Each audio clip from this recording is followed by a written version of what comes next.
چې کله په حضرت عائشہ صدیقه رضی الله تعالی عنها باندې تهمت ولګیدله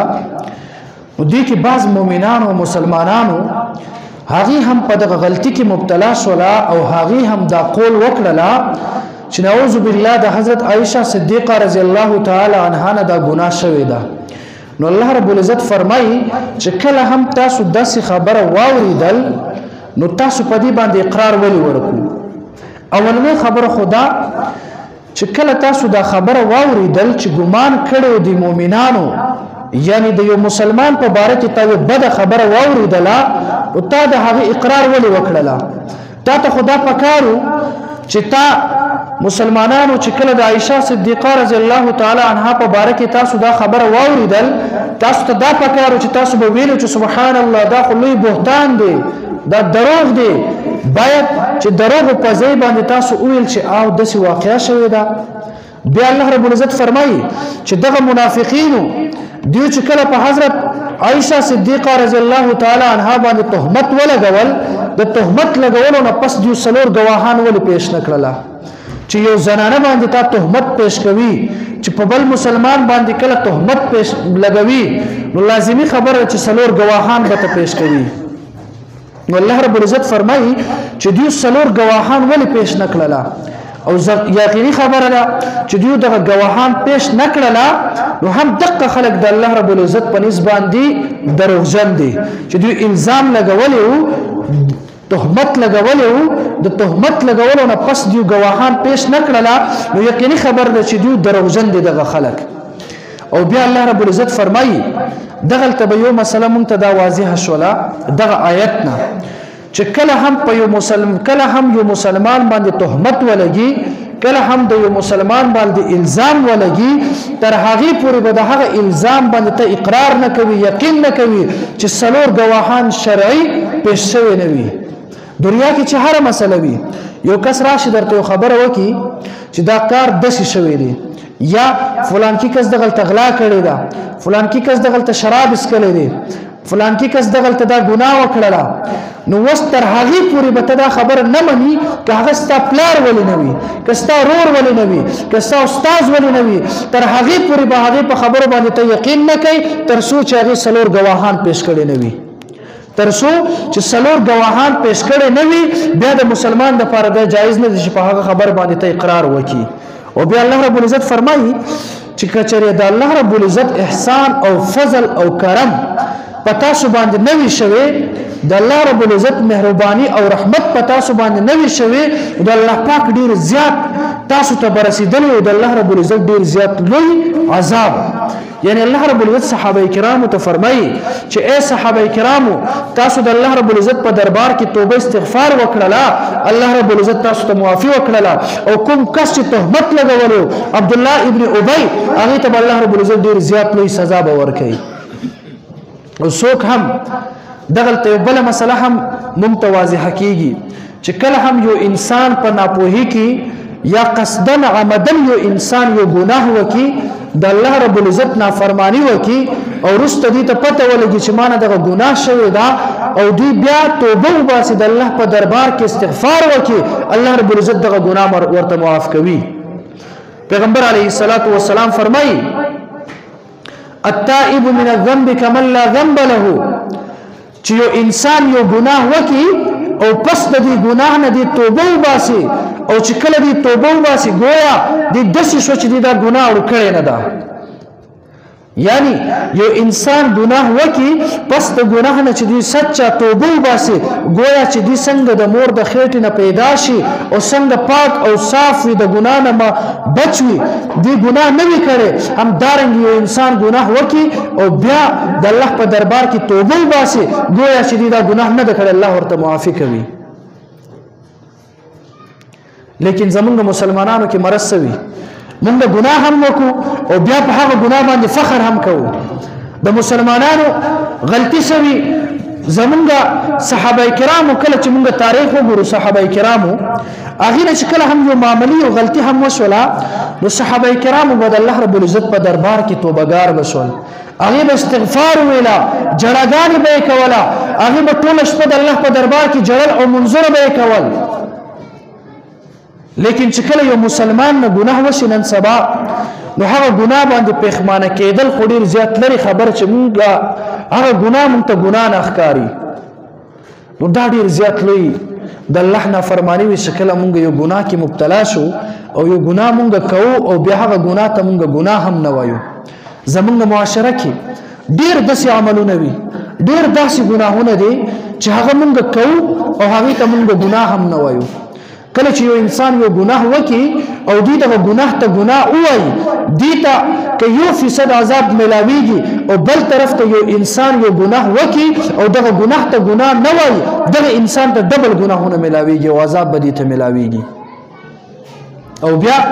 مونږ د ګناهونو نه ځان بالکل نه بچ کوو بعض ګناهونه داسې وي چې هغه د انسان په اختیار کې وي بعض ګناهونه داسې وي چې هغه باندې انسان قادر وي بعض ګناهونه داسې وي چې هغه انسان ته معلوم وي چې دا ګناه ده او بیا د دې باوجود انسان په هغه باندې طاقت او قدرت هم لري چې زه دا ګناه کوم بیا هم مونږ هغه ګناه نه ځان نه بچ کوو لکه مثال په تور باندې دا پنسه ښکته کول د دې ګیټو نه ښکته دا ډیر زیات لوی ګناه ده او زمونږ معاشره کې خاص کر نوجوانان ملګري هغه قصدن عمدن دغه پنسه دغه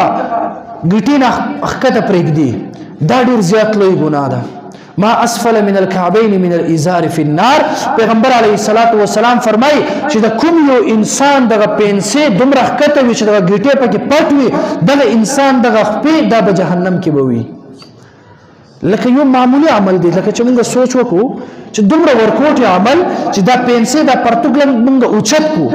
څه نقصان خو زموږ نه کیږي کنه او کاخته وي څه فائدہ نه کیږي لیکن کاخته وي پیغمبر علیه الصلاۃ والسلام فرمایي چې دا په جهنم کې به وي لکه دا څومره معمولی یو کار دی او دی باندې عذاب څومره ډیر دی نو موږ ته پکار دي چې داسې ورکوټي ګناهونو ته موږ خیال وکړو او دغه ګناهونو نه موږ ځان وساتو یا د بل مسلمان په باره کې یو بد خبره کول د بل مسلمان په باره کې دا یو بیکاره خبره واوریدل د ګناه خبره واوریدله نو ته هغه باندې یقین مه کوه هغه خبر ته بل چا سره مه شیر کوه او موږ څنګه چل کوو چې کله دوه کسان موږ چرته په لاره باندې ووینو روان ووینو نو موږ هغې باندې غلط ګماني کوو بدګماني کوو حالانکه هغه ګناه نه کړو ما او تا په هغه باندې بدګماني کوو دا ډیر زیات لوی ګناه وي د الله په دربار کې نو کله کله داسې وي چې یو انسان په ظاهر باندې ګناهګار ښکاري لیکن حقیقت کې هغه ګناهګار نه وي یو واقعا مشهور دی چې د ترکی په ښار کې یو کس و هغه به داسې کول چې هر شپه هغه میخانې ته بتلله او هلته به شراب بوتل به اغستل او هر روز به دا شراب بوتل به راواغستل او خپل کور ته به راتلل نو دی خلکو به ورته چې دا دومره بیکار انسان دی چې دی روزانه زو دا شراب اخلي او دی به دا شراب اسکي او بیا دی به شپې ټیم کې دی بعض زنانه داسې وي چې هغه په پیسو باندې خپل د جسم خرڅول زنا به یې کوله دغه کس به هره شپه هغه زنانو خواله به تلله چې کله دی هغه زنانو خواله لاړله نو هغې نه پس دغه خلکو چې کله وکتل چې دا خو روزانه هغه ځای ته ځي نو دې خلکو وویل چې دا د دنیا د ټولو نه بدترین انسان دی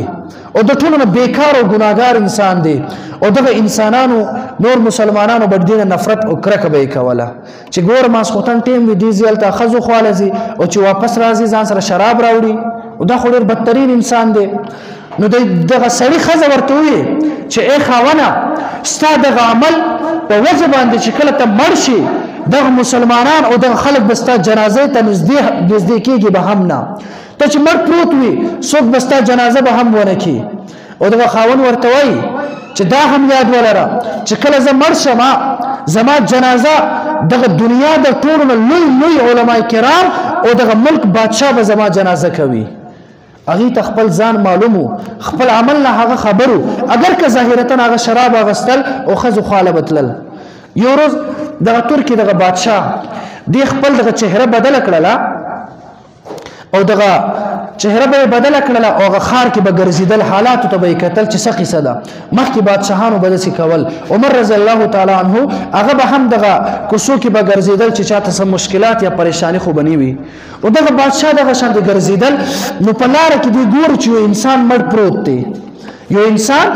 مړ پروت دی هغه انسان ته څوک نږدې کېږي هم نه. نو دغه بادشاه خو خپل چهره بدل کړی چا نه پیژندل چې دا بادشاه دی. نو دغه بادشاه هغه لاش هغه مړی را اوچت کړله او هغې کور پته وکړله هغه کور ته یې بوتلله.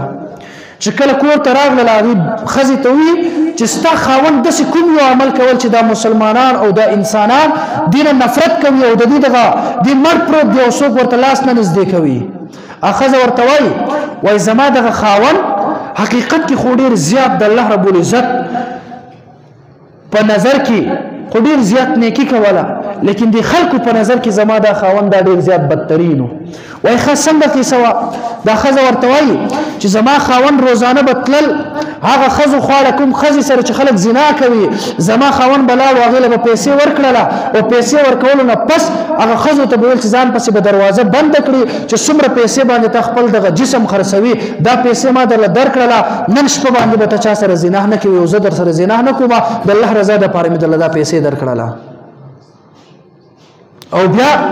دی بتلو شرابخانه ته هغه شرابخانه به دغه شرابخانه ته بتلله او خپل وس مطابق به دی هغه زینه شراب واغستله پیسې به ورکړله شراب بوتل به واغستله کور ته به راغله هغه شراب به لوټرین کې وغورځوله او خوشاله به شو چې زما د پیسو په وجه باندې دا شراب ضایع شو که دا شراب ما نه وي اغستی بل یو انسان او مسلمان به زه دغه شراب باخلي او دا وبس کې او ګناه کې به مبتلا شي. نو دغه بادشاه هم حیران شو چې د دې دومره یو پاک او بهترین سوچ وي د دې دومره بهترین سوچ او د خلکو حقیقت ته ځان ونه رسوله او د خلکو ورنه کرکه وکړله. دغه بادشاه چې کله خبر شوله دغه بادشاه د دنیا د ټولو نه لوی علما کرام را وغوښتله چې راشي دغه کس جنازه به کوي او بیا په خپله هم دغه بادشاه دغه کس په جنازه کې شریک کیږي. نو کله کله داسې وي چې په ظاهره باندې یو خبره مونږ ته بد لګي کله کله په ظاهره باندې یو کار مونږ ته بد لګي لیکن هغې بیکګراوند او هغې پس منظر هغه بل شانتي وي. نو مونږ ته پکار دی چې کله مونږ ظاهرتا یو انسان په یو ګناه کې ووینو اگر که ما او تا په یو انسان په یو ګناه کې ووینو نو ما او تا ته دا نه دي پکار چې ما او تا هغې پسې بد رد ووایو.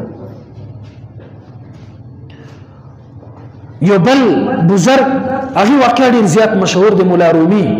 دا ډېر بزرګو دا عالمو دی به داسې چل وکړله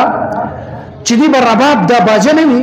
دا به یې واغېستله یو طرف ته به کېناستله او بس دا رباب او باجه به دې سره وه او دې خلکو به دا ویل چې دا دومره لوی بزرګ او دوی په لاس کې دغه رباب اغوستی دی دا څنګه عالم دی. نو بل یو بزرګو دغه زمانه کې هغې شاګردان ورته راغی چې حضرت صاحب دغه لوی بزرګ دی او خلک دې ته بزرګي نسبت کوي او دوی په لاس کې دغه رباب او دغه باجه اغوستی دی او دلته ناست دی دا خلک ورپسې بد رد وایي لاړ شه دغه باجه او رباب ورنه واخله او دوی ته وایي چې پرېږده دغه نور دغه رباب او باجه دغه شیزونه. نو هغه بزرګ راغی دغه کس دغه کم بزرګ چې ناست مولا رومي دین دغه باجه را واغستله او د ځمکې ته یې وغورځوله ماتې کړله رباب او باجه یې مات کړله او دغه مولا رومي یې داسې اوچت کړله ځمکې ته یې را وغورځوله ورته ته دا څه کې لیونی پاګلې بس لاړو سر پس بیا ګوري چې دغه مولا رومي صاحب سره لاس کې باجه او رباب دی بیا غلطه ناست دی. دغه بل بزرګ دا ډېر زیات غوسه شو شاګردان ورته خبرې وکړله چې لاړ شه کس بیا رباب او باجه اغوستی دی دا څنګه هغه مولا منع نه کړل د رباب او د باجې نه دې کس بیا راغی دا بل بزرګ بیا راغی رباب باجه ورله مات کړله او بیا هغه مولا رومي داسې اوچت کړل او د ځمکې ته یې را وغورځوله بیا واپس لاړو. دریم ځل چې ګوري بیا هغه مولا صاحب لاس کې رباب او باجه دی خپل موج مستی کې هلته بس ټنګه خپل موج مستی کې دی. دغه بزرګ ته خلک وایي چې مونږ هغې بزرګي خو هسې هم نه مونږ چې هغې سره رباب او باجه دی په لاس کې خو ستا بزرګي هم مونږ نه مونږ چې تا هغه منع کولی نه شي ته څنګه بزرګ چې یو کس د رباب او د باجه نه منع کولی نه شي. دوی ورته بس وایي صحیح زه به لاړ شم بیا به منع کړم. دې ځل چې دوی کله راغې دوی د مولا رومي صاحب دغه دې ځایونو باندې داسې لاس واچول او کوشش کوي مولا رومي صاحب اوچتولی نه شي. واپس راغې شاګردان او دغه خلک ورته وایي چې اول خو مونږ شک کول چې ته بزرګ نه یې هغه خو هسې هم بزرګ نه دی خو اوس زمونږ یقین راغی چې ته هم بزرګ نه یې چې دې ځل د ورته رباب او باجه دې هم مات نه کړو. نو دغه بزرګ ورته وایي تاسو څه خبر یې تاسو خو په ظاهره باندې دوکه کېږئ که نه تاسو په ظاهر باندې دوکه کیږي و اول ځل چې ځکه لاړم دغه مولا رومي صاحب دغه جسم دا په دغه ځمکه باندې وو لیکن د مولا رومي صاحب دغه روح دا په اولنې اسمان کې وو وای سبحان الله سم پچغو وای چې کله لاړم ما دغه مولا رومي صاحب چې کله اوچت کړلو د ځمکې ته مې راوغورځوله اولنې اسمان نه مې دغه کس مکې ته راوغورځوله هغه ډېر زیات تکلیف کې مبتلا شو هغه الله سره محبت او مینه کې خبرې کې لګیا وو او بیا دویم ځل چې زه کله لاړم دغه مولا رومي صاحب جسم خو په دغه ځمکه باندې وو لیکن د دې روح وهم اسمان کې وو او دې هلته د الله رب العزت بری او حمد الله سره به یې خبره کوله وای دوام اسمان نه مې دغه مکسره اوچت کړل او د ځمکې ته مې راوغورځوله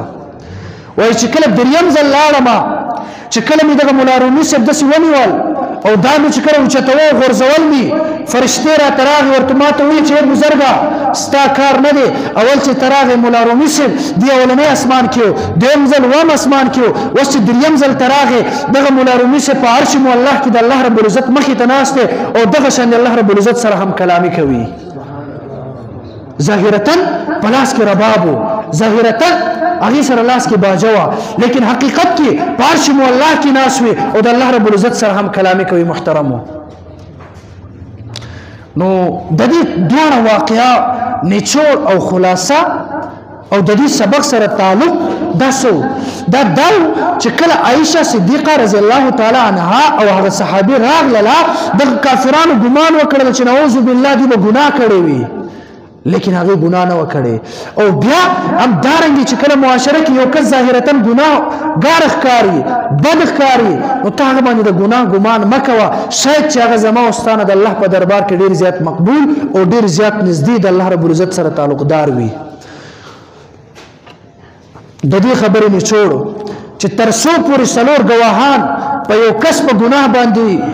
گواهی نه وی کړي دغه انسان په باره کې که ټوله دنیا هم دا وایي چې دا ګناهګار دی خو چې څلور ګواهان پیش کړي نه وي چا دغه کس په باره کې د ګناه قول به نه کوو نه به کوو که ان شاء الله الله رب العزت دې موږ ته د عمل کولو توفیق راکړي امین الحمد لله رب العالمین والصلاة والسلام علی سید الانبیاء والمرسلین یا الله پاکه زمونږ ګناهونه معاف کړي یا الله پاکه موږ د تهمت لګولو د الزام لګولو او د بدګمانۍ نه موږ وساتي یا الله پاکه د بل مسلمان په باره کې د غلط سوچ نه موږ وساتي یا الله پاکه چې څومره سبق دلته خایم یا الله پاکه دغه صحیح طریقو سره د خودل او بیا سره د زما او دغه ملګرو ته زده کولو توفیق ورکړي او د عمل کولو توفیق ورکړي الله پاکه څنګه چې پیغمبر علیه الصلاۃ والسلام دغه قرآن صحابه کرامو ته بیانول او صحابه کرامو عمل کوله الله پاکه هغه شان موږ ته عمل نصیب کړي الله پاکه زموږ هر قسم مشکلات ختم کړي الله پاکه چې څومره بیماران دي ټولو ته شفا ورکړي الله پاکه چې د چا څه قسم حاجت وي ټول پوره کړي الله پاکه چې څوک قرضدار وي د قرضونو اخلاص کړي الله پاکه موږ د دجال د فتنونو وساتي اللهم صل على سيدنا محمد الفاتح لما أغلق والخاتم لما سبق ناصر الحق بالحق والهادي إلى صراطك المستقيم وعلى آله حق قدره وقدرة العظيم برحمتك يا أرحم الراحمين